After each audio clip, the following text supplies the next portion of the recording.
So here's summary of parallel lives.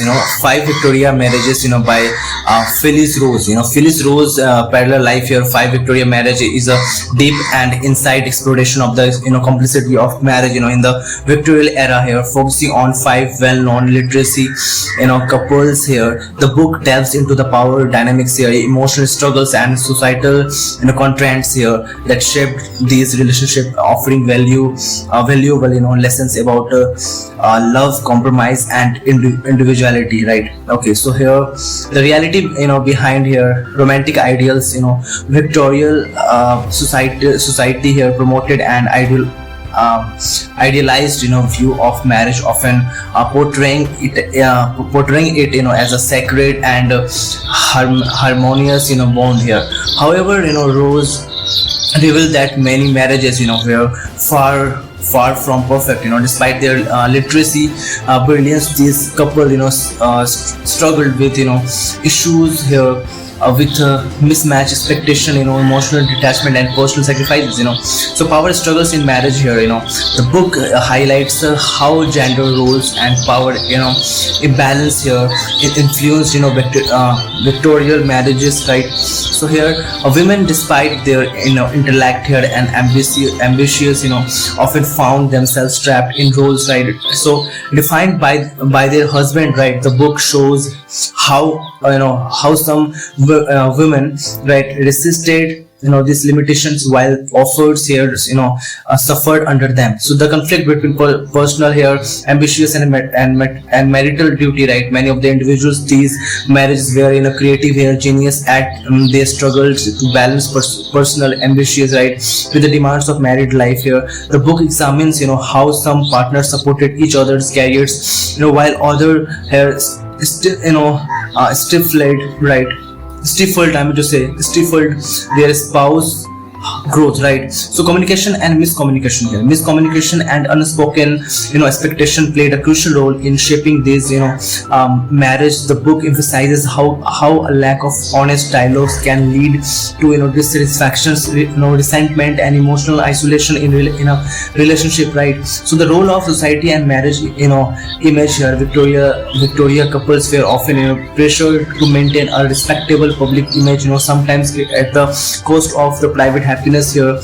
This pressure led to compromises, hidden affairs and emotional distresses, like showing how societal expectation and can create unrealistic burdens or relationship, right? So the five marriage here examined, Thomas Carlyle and Jan Wells Carlyle, right? A marriage filled with the intellectual companionship but also emotional distance and bitterness, right? So Jan, despite her shaped intellect, often felt overshadowed her husband's work, right? So the couple later here reveal both deep and affection and intense frustration, showing the complexities of long-term relationship, right? So John Ruskin and Effie Gray, right? Okay, a deeply unhappy marriage that was never consummated, right? Ruskin's unrealistic expectation and emotional detachment led Effie to seek happiness elsewhere, right? So Effie later here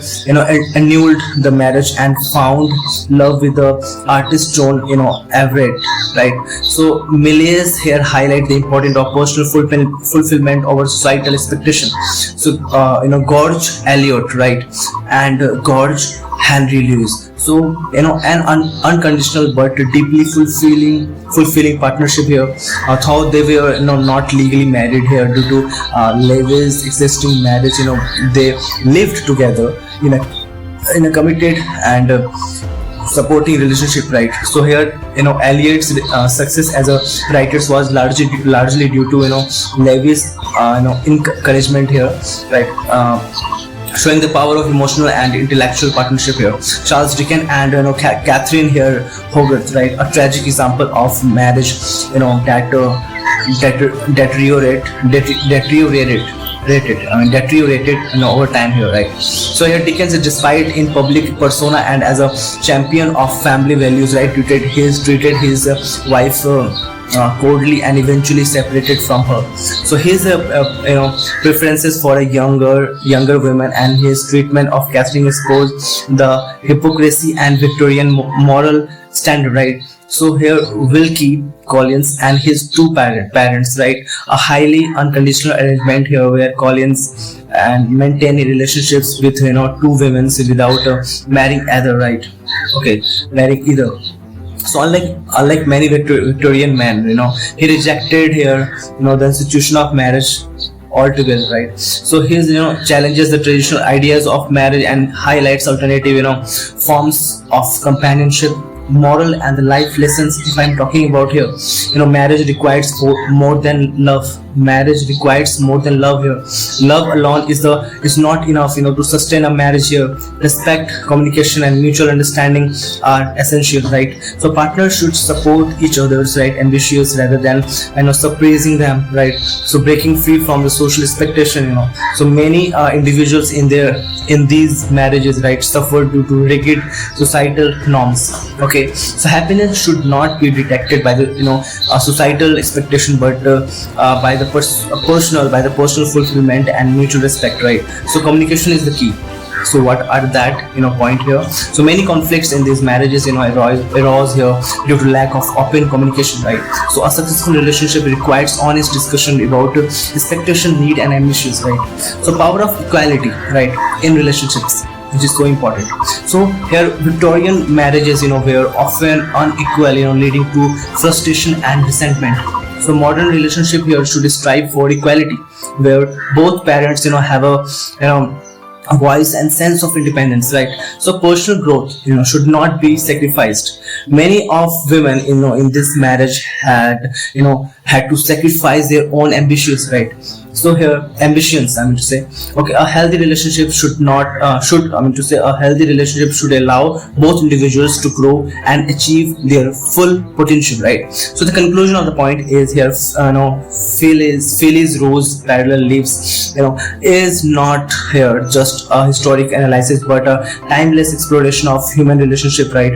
It shows that love is complex, marriage is challenging, and societal norms often create an unrealistic expectation. By learning from these Victorian marriage and modern couples can build healthier, more fulfilling relationship based on respect and communication and mutual support, right? So this book serves as a reminder that every relationship is unique and true happiness is in authentic self-awareness and courage to defy society constraints when necessary, right? So applying these lessons to modern life, right, and deeply perspective here. So Phyllis Rose parallel lives, right? 5 Victorian marriages here is more than a historical examination of relationship. It is a powerful lessons on love here, commitment, personal identity, and struggles that even the most intellectual individuals face in marriage, right? The story of these Victorian couples here reveal how deeply societal norms, gender roles, and personal ambitions impact relationships. While the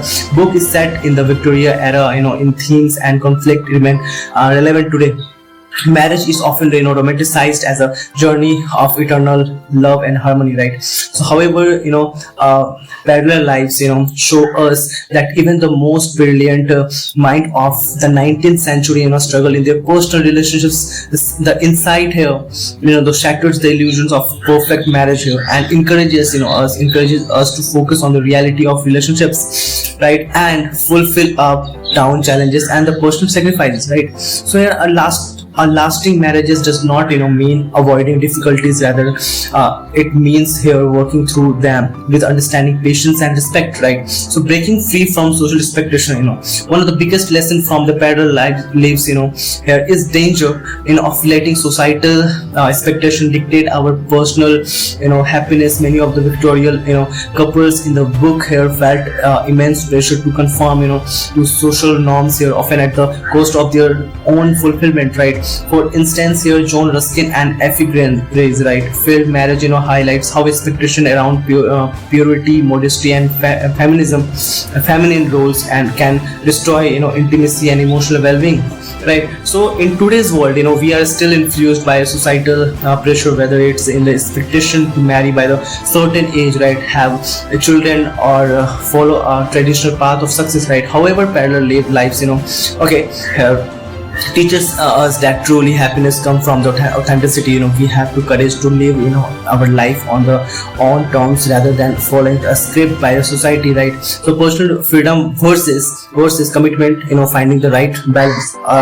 Requiring them in the book is the struggle between personal freedom and the responsibility of marriage, right? Many of the individuals in these marriages were genuine, um, geniuses, right? Many of the individuals in these marriages were genius in their own right.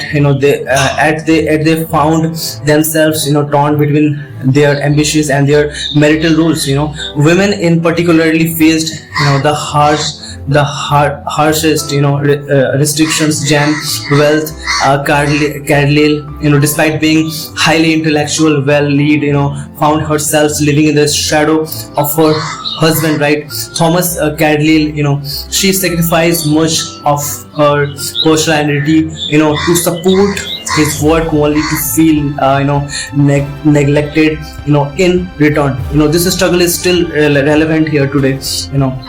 Many people feel torn between their career goal and relationships here. Society often expect one partner, right? Usually the women to take one more support role, right, at the cost of on their own aspirations, right? So the lesson here is clear: marriage should not mean sacrificing personal growth, right? A healthy relationship is one where both partners uplift, encourage each other to achieve their fullest potential. I mean to say, the importance of emotional and intelligence communication here. A significant reason why many of the marriages in parallel life failed was a lack of communication and emotional intelligence. Many of the couples struggle with the unspoken expectation here, misleadings and suppressing emotions, right? Instead of openly discussion, their frustration, they let I mean to say resentment building, leading to coldness, emotional distance, and in some cases it's complete separation, right? So this lesson is especially important in our modern relationships. Miscommunication is still one of the leading causes of breakups, right, today. So whether it is small daily interaction of major life decisions, couple must learn here to communicate openly, and honestly here. Emotional intelligence, the ability to understand and manage both your emotions and your partner is crucial for lasting and fulfilling relationship, right? So here recognizing and here escaping toxic relationship, right? So one of the most heartbreaking lessons from parallel lives is that staying in toxic relation can destroy a person's happiness and well-being here. Catherine Hogarth, right? Charles Dickens, where Charles Dickens' wives here endured years of emotional neglect and humiliation here. Dickens, despite his public image as a writer who celebrated family value, treated Catherine with cold indifference and eventually cast aside in favor of a younger woman, right? So this story serves as a powerful reminder that no one should tolerate emotional abuse and neglect in the name of the love and societal expectation. If a relationship becomes one-sided here, oppressive and damaging, it is important to recognize the sign and have the courage to live, right? Modern relationships should be built on mutual respect and care, not obligation and suffering, right? So redefining love and success in relationship. One of the most unconventional and successful relationship in the book was that of George Eliot, right? So here George Eliot and George Henry Leaves, right, despite not being legally married, by their companionship, deep emotional support and mutual respect here, Lewis actively here encouraged Eliot's writing career, allowing her to thrive. One of the greatest novelist of time. His teaches this teaches us an important lesson. A successful relationship is not defined by traditional norms, okay, legal status, or societal approval. What truly matters in whether the relationships nurture growth, happiness, and fulfillment. In modern times, we see relationship taking various norms, marriages, right, long-term partnership, and even unconditional arrangements, right. So the key to happy in relation is not following here outdated tradition, but creating a partnership that works for both individual involves here. So the final reflections here, applying these lessons in our own lives here. Phyllis Rose here, parallel life is not just a historic analysis, it is a guide for navigating a relationship in any era, right. So the book challenges us to think deeply about what we want in relationship, what sacrifices we willing to make, and how we can ensure that love does not become a burden. So key takeaway for a relationship here, marriages is a journey, not a destination. Marriage is a journey, it's not a destination, right. So you don't have to be impulsive and possessive for anything else. You have to understand the situation and simultaneously you have to go with it. So it requires constant efforts, understanding and willingness to adapt here. Authenticity leads to happiness, living according to societal expectation at the cost of here personal fulfillment, which only lead to a resentment, right. So respect and equality are essential. A relationship should uplift both partners, not suppress one in favor or other, right. So communication is the foundation. Love, honesty, and here open discussion prevent misunderstanding and build trust.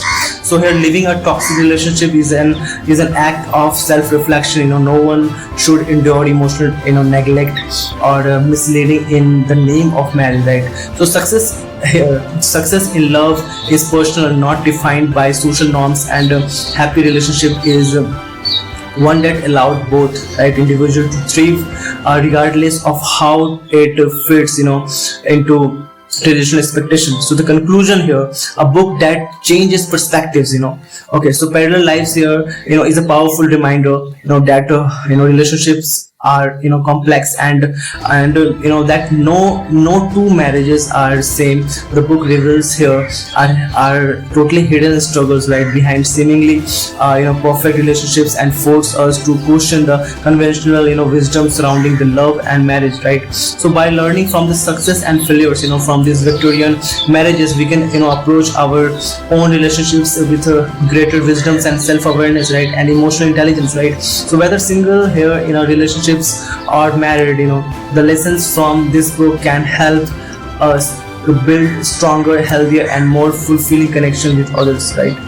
So this is all about here the summary of Parallel Lives, okay, 5 Victorian Marriages by Phyllis Rose. I hope you liked it. So yeah.